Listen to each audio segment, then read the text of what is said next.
আসসালামু আলাইকুম। একটি মেয়ে যে কিনা তার নিজের স্টুডেন্টের সঙ্গে ভালোবাসার সম্পর্কে জড়িয়ে পড়ে আর তার করা একটি ভুল যা তার জীবনটাকেই ওলটপালট করে দেয়। কি ছিল সেই ভুল যার কারণে তাকে সবাই খারাপ প্রস্তাব দিতে শুরু করে? আর তার বাবা যে কিনা একজন সৎ মানুষ ছিলেন, মেয়ের ভুলের খেসারত দিতে গিয়ে বাবাকেই কেন অসৎ পথ বেছে নিতে হলো? আর অন্যদিকে একটি নিচু জাতের ছেলে যে কিনা ভালোবাসে একটা উঁচু জাতের মেয়েকে, তাদেরই বা ভালোবাসার পরিণতি কি হয়েছিল? আর এই দুই কাহিনী জানবো আমরা আমাদের আজকের এই সিনেমার কাহিনীতে।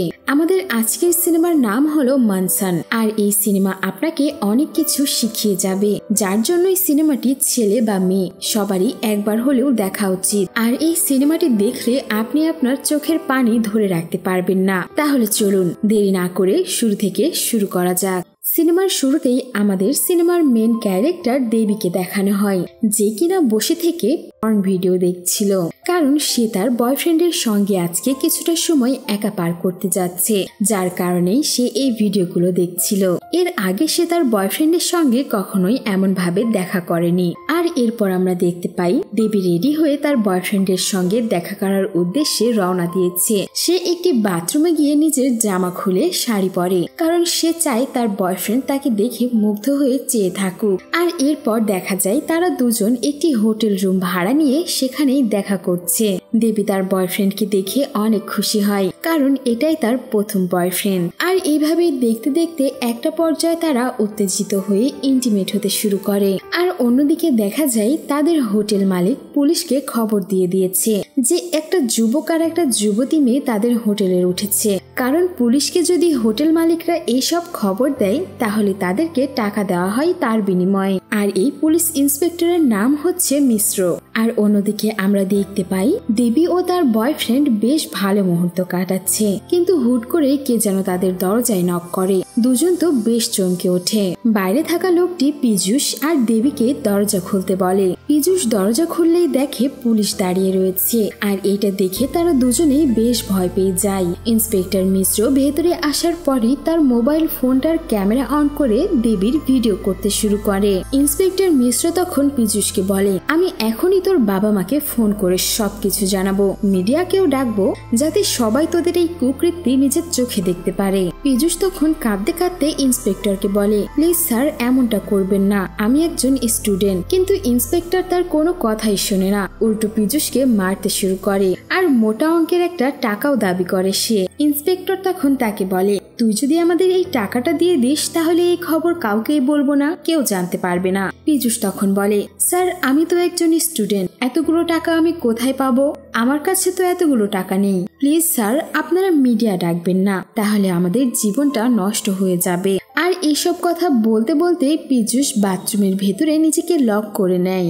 ইন্সপেক্টর মিশ্র যখন পীযূষের কোনো কথাই শুনছিল না, তখন পীযূষ কিছু বুঝতে না পেরে নিজেকেই শেষ করে দিতে চায়। আর বাইরে থেকে তারা বারবার পীযূষকে বাইরে আসতে বলে, কিন্তু তার যখন কোনো সাড়া শব্দ পাওয়া যাচ্ছিল না, দরজা ভেঙে তারা দেখে পীযূষ আত্মহত্যা করার চেষ্টা করেছে।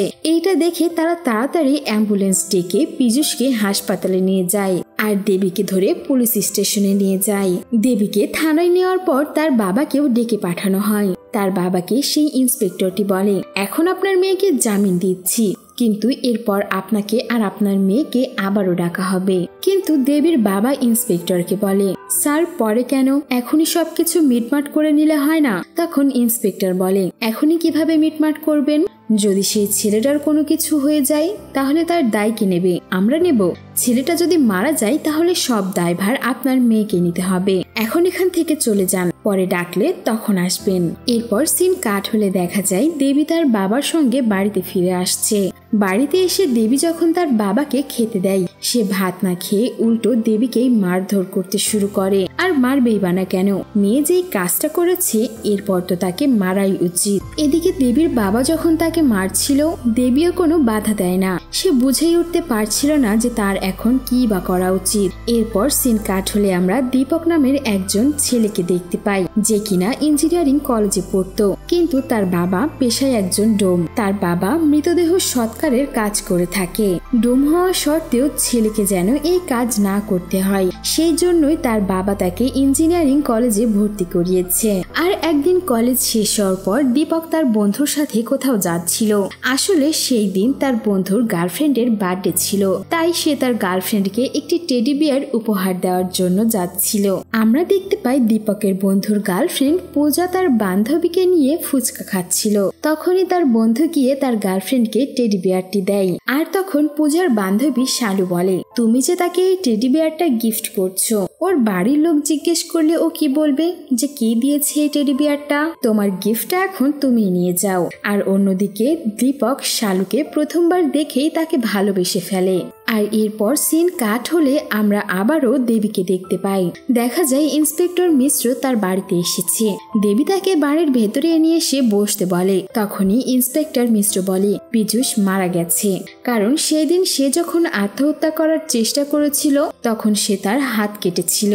পীযূষের মারা যাবার খবর শুনে দেবী বেশ কষ্ট পায়। আর তখনই দেখা যায় দেবীর বাবা বিদ্যাধর পাঠকও সেখানে চলে এসেছে। মিশ্র তখন বিদ্যাধর পাঠককে বলে, আপনার মেয়ে তো এখন খুনের দায়ে জেলে যাবে, কারণ ওই ছেলেটি তো মারা গেছে। আর যদি নিজের মেয়েকে বাঁচাতে চান তাহলে 3 লক্ষ টাকা দিতে হবে। কিন্তু বিদ্যাধর বলে, আমরা তো গরিব মানুষ স্যার, দিন আনি দিন খাই, এতগুলো টাকা আমরা কোথায় পাবো? তখন ইন্সপেক্টর মিশ্র বলে, যদি টাকা দিতে না পারেন তাহলে সেই ভিডিওটি আমি ফাঁস করে দেব। তখন দেবীর বাবা বলে, স্যার এখন তো আমার কাছে এতগুলো টাকা নেই, আপনি আমাকে কিছুদিন সময় দিন, আমি আপনার সব টাকা পরিশোধ করে দেব। ইন্সপেক্টর মিশ্র তখন বলে, আচ্ছা ঠিক আছে, আমাকে 1 সপ্তাহের মধ্যে আপনাকে 1 লাখ টাকা দিতে হবে। আর পরবর্তী 2 মাসে 1 লক্ষ করে আপনি আমার পুরো টাকাটাই শোধ করে দেবেন। কিন্তু আপনাকে পুরো টাকাটাই আমাকে দিতে হবে, নইলে আপনি আপনার মেয়েকে বাঁচাতে পারবেন না। আর এরপর সে সেখান থেকে উঠে চলে যায়। আর এরপর সিন কাট হয়ে 1 সপ্তাহ পরে আসে। দেখা যায় সেই ইন্সপেক্টরটি বিদ্যাধরের কাছ থেকে 1 লক্ষ টাকা নিয়ে চলে যায়। এরপর বিদ্যাধর তার বাড়িতে চলে আসে আর দেবীকে জিজ্ঞেস করে যে ওই দিনের ওই ছেলেটি কে ছিল। দেবী তখন বলে, বাবা ও আমার স্টুডেন্ট ছিল, ছেলেটি আমাকে পছন্দ করত, আমিও তাকে খুবই পছন্দ করতাম, এমনকি আমরা দুজন ঠিক করেছিলাম যে বিয়ে করব। আর সেই দিন আমি তার সঙ্গেই দেখা করতে গিয়েছিলাম। আর ঠিক তখনই পুলিশ আমাদেরকে ধরে ফেলে। আর সেই দিন যে সব ঘটনা ঘটেছিল সবকিছুই এক এক করে দেবী তার বাবাকে খুলে বলে। তার বাবা এই সব কথা শুনে কিছুই বলে না।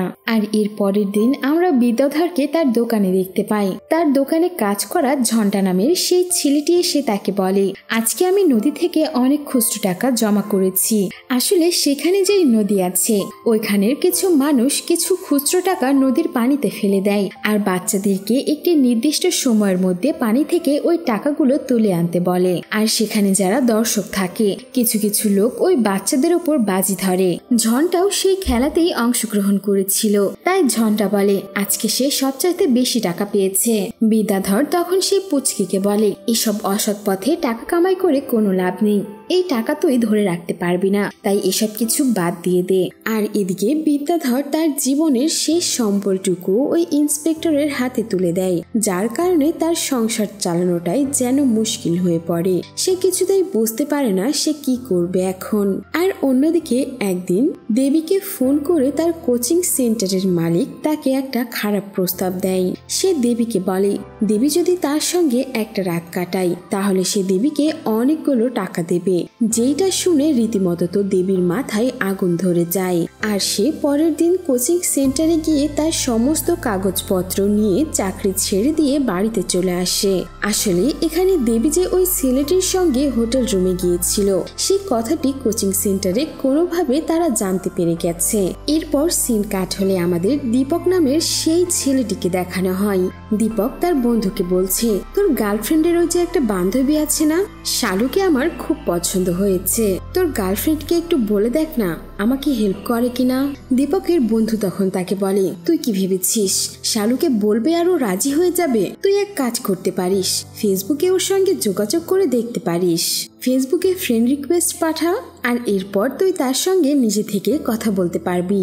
দীপক তখন তার বন্ধুর কথা মতো শালুকে ফেসবুকে ফ্রেন্ড রিকোয়েস্ট পাঠায়, আর শালু সেটাকে একসেপ্ট করে নেয়। আর এখান থেকেই শুরু হয় তাদের মধ্যে ধীরে ধীরে কথা।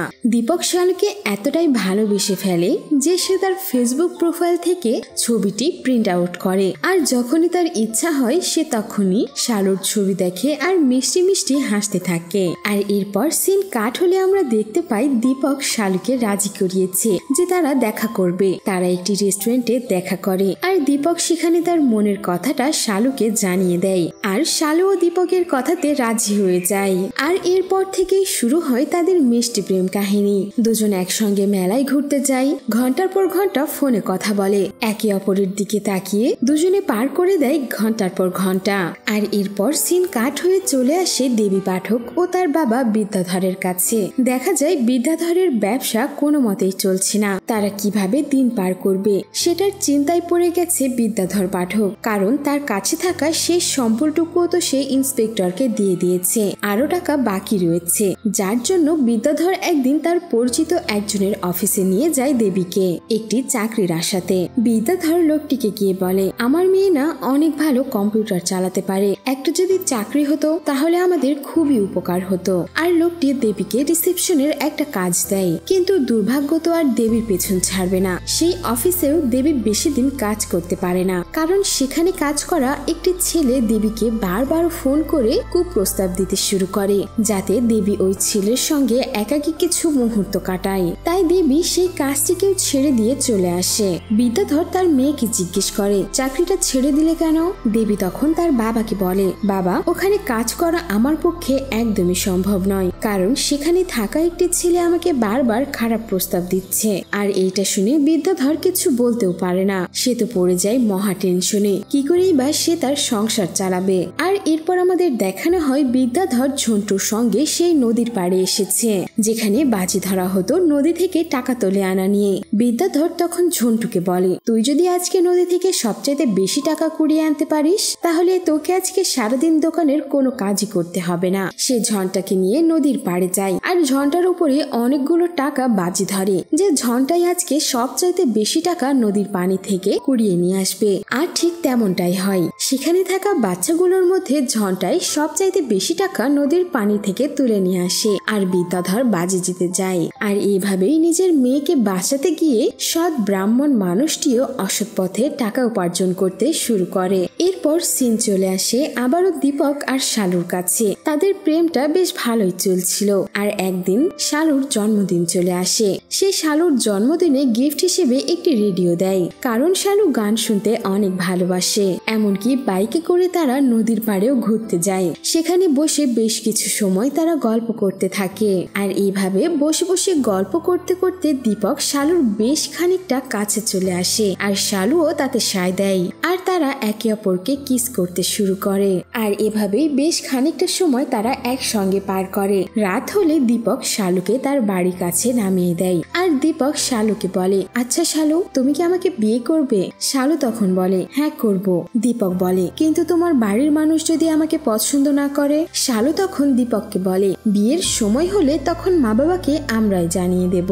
আর এই কথা শোনার পর দীপক কেন জানি খুব রেগে যায় শালুর উপর। সে বলে, আমি জানি তুমি আমাকে কখনোই বিয়ে করবে না, তুমি তো একটা উঁচু জাতের মেয়ে, আমি তো নিচু জাতের, কিভাবেই বা তুমি আমাকে বিয়ে করবে? আমার বাবা শ্মশানে মৃতদেহ সৎকারের কাজ করে, আমার দাদারাও তাই করেছে, আমিও টুকটাক আমার বাবাকে হেল্প করি, তোমার মা বাবা কখনোই আমাকে মেনে নিতে পারবে না, তুমিও তো তোমার মা বাবার অবাধ্য হয়ে আমাকে বিয়ে করবে না। আর এইভাবে রাগ দেখিয়ে দীপক সেখান থেকে বাড়ি চলে যায়। কিন্তু অন্যদিকে শালু দীপককে মন থেকে ভালোবাসতো, যার কারণে সে বারবার দীপকের রাগ ভাঙানোর জন্য ফোন করতে থাকে। কিন্তু অনেকবার ফোন করার পরেও দীপক শালুর ফোন উঠায় না। আর এমন করতে করতে দীপক আর থাকতে না পেরে শালুর ফোনটা ধরে। ফোন ধরেছে দেখে শালু তখন বলে, দীপক, বিশ্বাস করো, আমি তোমাকে অনেক বেশি ভালোবাসি, আর আমি তোমাকে বিয়ে করতে চাই। তুমি ভালো করে পড়াশোনা করে প্রতিষ্ঠিত হও, দেখবে আমার মা বাবাও তোমাকে মেনে নিয়েছে। শালু এটাও বলে, তারা যদি তারপরেও মেনে না নেয় আমরা পালিয়ে বিয়ে করব।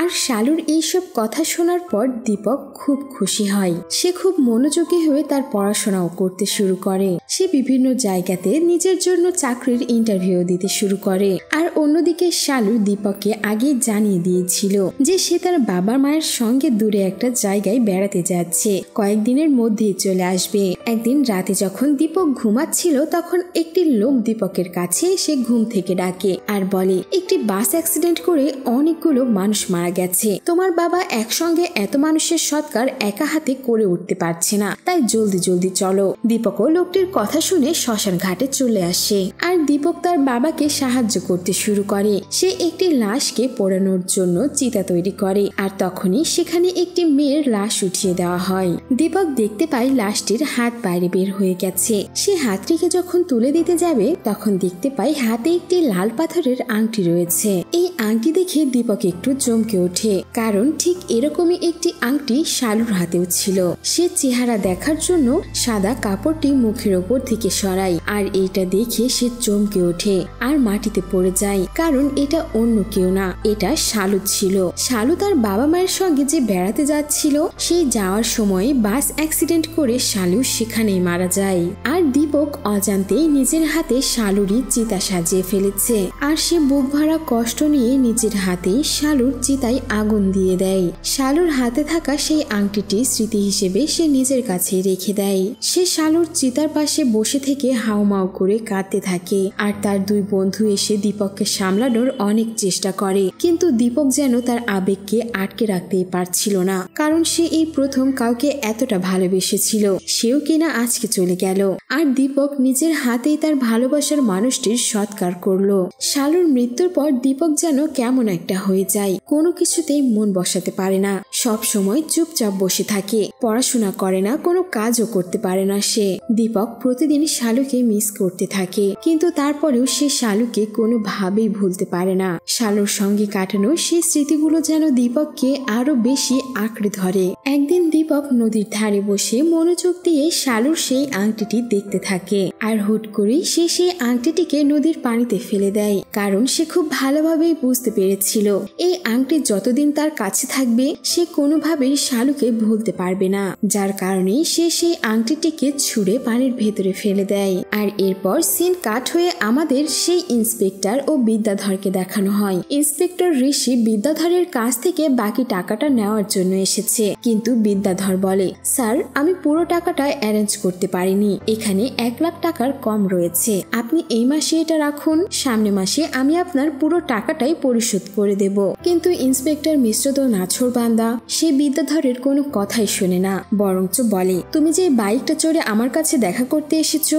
সেটাই বিক্রি করে দাও, এটা বিক্রি করলে তুমি 10-20 হাজার টাকা পেয়ে যাবে, তখন সেটা আমাকে দিয়ে দাও। তখন বিদ্যাধর বলে, স্যার এটা আমি করতে পারবো না, আপনি আমাকে আর কিছুদিন সময় দিন, আমি আপনাকে টাকাটা দিয়ে দেব।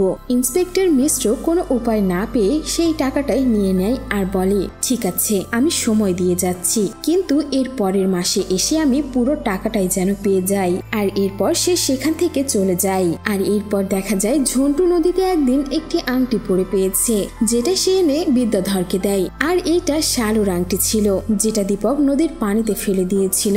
বিদ্যাধর এই আংটিটি দেখে একটি দোকানে নিয়ে যায়, সেই আংটি বিক্রি করার পর সে ইন্সপেক্টরের পুরো টাকাটাই পরিশোধ করে দেয়। কিন্তু অন্যদিকে দীপক এখনো দেখা যায় শালুর জন্য নদীর ধারেই অপেক্ষা করছে, কারণ সে এখনো শালুকে ভুলতে পারেনি। আর এরপর বসে থাকতে থাকতে একদিন সে লক্ষ্য করে একটা গিফটের বক্স একটি মেয়ে নদীতে ভাসিয়ে দিচ্ছে কাঁদতে কাঁদতে, আর এটা আর কেউ নয়, দেবী ছিল। আর এই গিফটটা যেদিন দেবী পীযুষের সঙ্গে দেখা করতে গিয়েছিল, পীযুষ খুব ভালোবেসে সেটা দেবীকে দিয়েছিল, আর সেটাই সে নদীতে ভাসিয়ে দিচ্ছে আজকে। দীপক এই সবকিছু লক্ষ্য করার পর তার কাছে থাকা পানির বোতলটি দেবীকে দেয়। এরপর একটি নৌকা আসলে সেখানে দীপক আর দেবী দুজনেই উঠে পড়ে আর তারা দূরে কোথাও যায়। আর এমনই একটা দৃশ্যের মধ্য দিয়ে সিনেমাটি এখানে শেষ হয়ে যায়। আর এই নদীটি এইভাবে সাক্ষী হয়ে থাকে দুটি অসমাপ্ত ভালোবাসার। সো ভিউয়ার্স, এই ছিল আমাদের আজকের সিনেমার এক্সপ্লেনেশন। কেমন লেগেছে তা অবশ্যই জানিয়ে দিবেন আমাদের কমেন্ট বক্সে। এতক্ষণ ধরে আমাদের সঙ্গে থাকার জন্য অসংখ্য ধন্যবাদ।